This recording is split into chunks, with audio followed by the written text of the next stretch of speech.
Predstav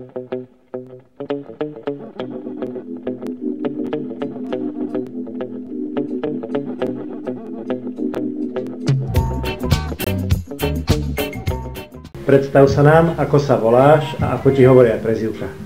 Takže moje meno je Andrej Uhrín a prezývka je Andy. Odkiaľ pochádzaš? Z Bratislavy. A žiješ v Bratislave? Áno. Odkedy jojuješ? Od novembra 2011. Kto ťa priviedol k jojovaniu? Kamarát. Áno, kamarát. Ktorý? Dano. Áno, Dano. Poznáme ho? Nie. Dobre. Tvoj vzor? Zach Gormley alebo Ben Condy. Určite. A je ich viac, ale to sú takí Tvoje prvé jojo? Henry's Lizard. Strašná sračka. Prvé úspechy?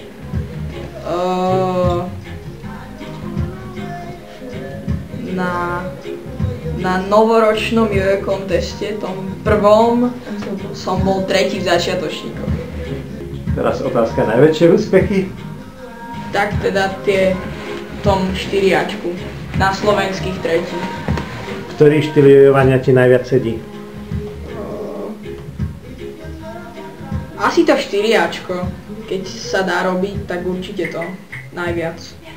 V ktorom týme si, alebo v ktorom by si chcel byť? V týme nie som a určite v Bareli. Super joja. Čo ti dáva jojo a jojo komunita? Nové triky, nových kamarátov a využitie času dobre. Na záver jednu jojo myšlienku.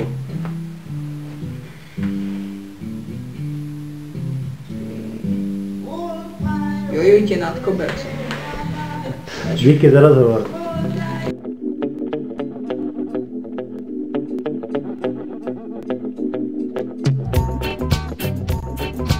Predstav sa nám, ako sa voláš. Takže ja som Michal Jaško. Moje meno je Matěj Gajdoš, prezývka Gajdy.